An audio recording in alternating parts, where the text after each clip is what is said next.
बिस्मिल्लाहिर्रहमानिर्रहीम। अस्सलाम वालेकुम। उम्मीद है आप सब खैरियत से होगे। आप फिज़िक्स एकेडमी का चैनल देख रहे हैं और मैं एक नया टॉपिक के साथ आपके सामने हाजिर हुआ हूँ और वो टॉपिक है mathematics the language of physics.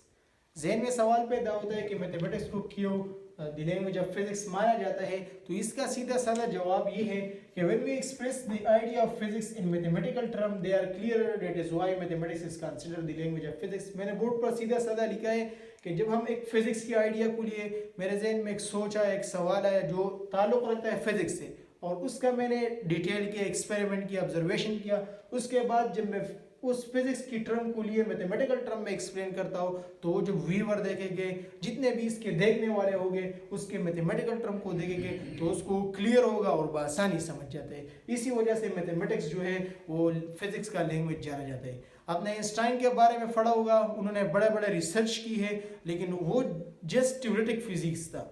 उसको थ्योरी आती थी, वो थ्योरी बनाता था और जो ऑब्जर्वेशन थे वो करते थे, लेकिन फिर उसको मुश्किल पड़ जाती थी मैथमेटिकल टर्म एक्सप्लेन करने में।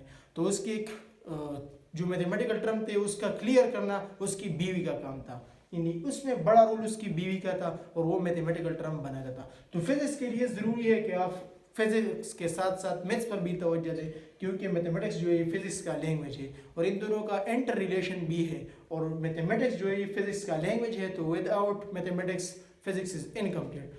तकरीबन 400 साल पहले इसे इनकरप्टेड किया था, 400 ईयर एगो।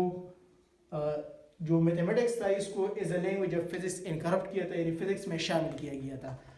वैसे तो फिजिक्स का आगाज़ डेप्स्ट से हुआ है जब आदम अलैहिस्सलाम पैदा हुआ, लेकिन पिछले टॉपिक में हमने इंट्रोडक्शन टू फिजिक्स में कहा था कि फिजिक्स की 18th सेंचुरी में सिर्फ साइंटिस्टों ने नेम दिया, बल्कि जो साइंस सीने में उसका आगाज़ तो डेप्स्ट से हुआ है, लेकिन प्रॉपर नेम देना ये बाद में हुआ है। तो 400 ईयर एगो जो होते थे फिजिक्स के टर्म जो फिजिक्स से ताल्लुक़ रखते थे उसे मैथमेटिकल टर्म में एक्सप्लेन किया जाता था।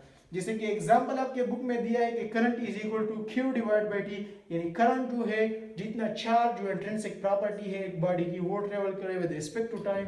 तो ये डायरेक्टली जब व्यूअर देखता है तो करंट उसको पता चल जाता है कि चार्ज ने ट्रेवल करना है टाइम के रिस्पेक्ट से। अगर मैं यह थ्योरी लिखूँ तो लोग सर कुरीद देंगे कि ये क्या लिखे।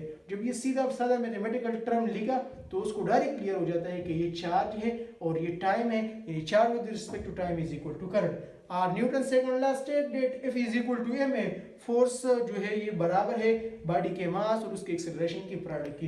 तो ये डायरेक्टली क्लियर हो जाता है। या जनरल डेली लाइफ से मैं एक एग्जांपल दूंगा। अगर हमने एक टेबल बनाना है, एक टेबल की तामीर करनी है और उसका जो अपर सरफेस है वो मेरे साथ गिवन है, उसके लिए 4 पाव की ज़रूरत है इन्हें टेबल बनाना है। मैंने जनरल 4 लोगों का 4 स्टूडेंट्स को कहा कि जाए उसके लिए 4 पाव लेकर आए, तो वो बाहर जाएगी लेकिन कंफ्यूज हो गए कि कितने पाव लाए, बड़े छोटे किस किस्म के, तो वो कंफ्यूज है। दोबारा आएंगे, सर हमने तो कुछ नहीं समझा, कितने और किस किस्म के पाव चारे। जब मैं उसको कहूँगा कि फ्लैट फीट की जो है पाव लेके आए, फॉर एग्जाम्पल मैंने कहा 3 फीट की जो है पाव इस टेबल के लिए लाए, तो सब जाएगी तो 3 फीट की पाव मेरे लिए लेके आएगी। तो जब मैं टेबल बनाऊंगा तो उसका बैलेंस बराबर होगा। लेकिन इसके बरअक्स अगर मैं जाऊँगा कॉमन लैंग्वेज में बात करूँगा तो उसको कंफ्यूजन होगी। तो कॉमन लैंग्वेज जो होता है वो कंफ्यूजन क्रिएट करता है और मल्टीपल मीनिंग रखता है, इसी वजह से उसे फिजिक्स में जो है शुमार नहीं किया जाता। और मैथमेटिक्स को कंसिडर किया जाता है because it's clear the viewer mind.